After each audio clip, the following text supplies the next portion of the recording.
Hey, YouTube fam, I'm back again, back with another hot one. This one concerns the Epstein files. From what I've been hearing and what I've been reading and hearing, is that there were up to 25 other people who were not indicted in connection to these files and the findings. I wonder, how is that possible, considering that, again, these people broke the law. You raped children. How is it that you're not being held accountable? And who's protecting them?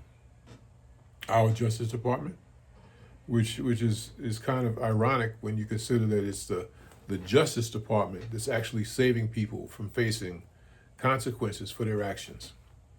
How is that even a thing? It sounds like an oxymoron.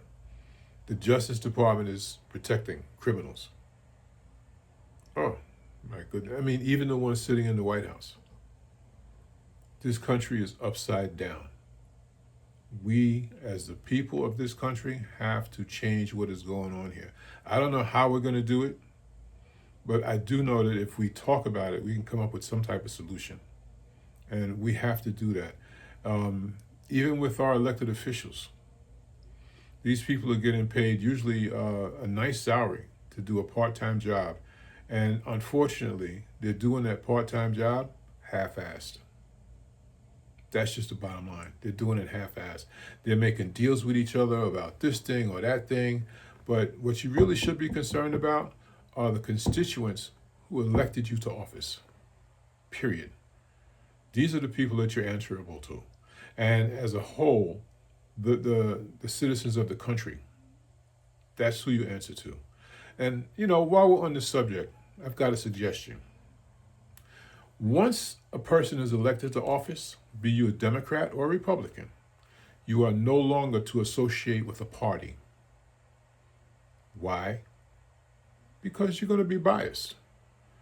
Once you're elected to office and you serve in the government, your loyalty is to everybody. Not to a Democrat, not to a Republican, not to an independent. It's to the country itself. So these people who figure that, hey, I'm going to run as this, that, and the other, and when I get in there, I'm going to make deals only for my side. No, your side is the American people. That's who you make deals for. Not so that you can get a stock option or anything like that, or not so you can be on the appropriations committee or some other committee, because these guys do get paid extra money to sit on these different committees. So understand that that's also part of the problem. The second part of the problem is term limits. Nobody should be there past 2 terms. That's it. And I say that because one thing that we desperately need in politics is new blood.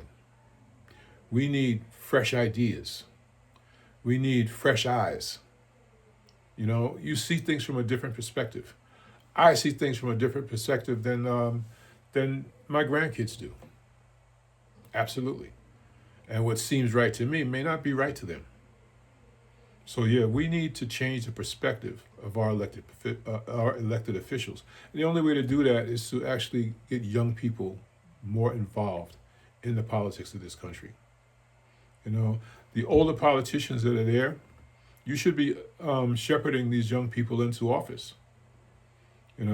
You want a legacy? Let that be your legacy. Help young people assimilate into the government and help them make decisions that are going to benefit everybody. Not just a Republican, not just a Democrat, and not just an independent, but the citizens of the United States of America. That's what politics should be about.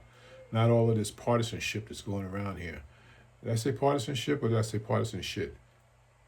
It fits. But in any case, yeah, you should be representing the whole country once you're elected to office. That's just the bottom line. Too much partisan nonsense. Way too much. And, boy, I'm on a roll today. The next thing I have to say is, I'm almost certain, I can't prove it, I'm not a psychologist or a psychiatrist, but I'm almost certain that one of the big draws to this white nationalism and white supremacy in this country is the association with the White House. This should no longer be called the White House. This is the people's house. It's the seat of the United States government. It's not the seat of white nationalists. It's not the seat of Antifa or anyone else. It's the seat of the United States government, for the people, by the people. That's something that we need to change also. But all of this comes back to one very important linchpin: our elected officials. We've got to be more careful about who we put in office. Bottom line. Talk to you later, people. See you on the next video. And if you like this one, please like, subscribe, and share. Talk to you soon.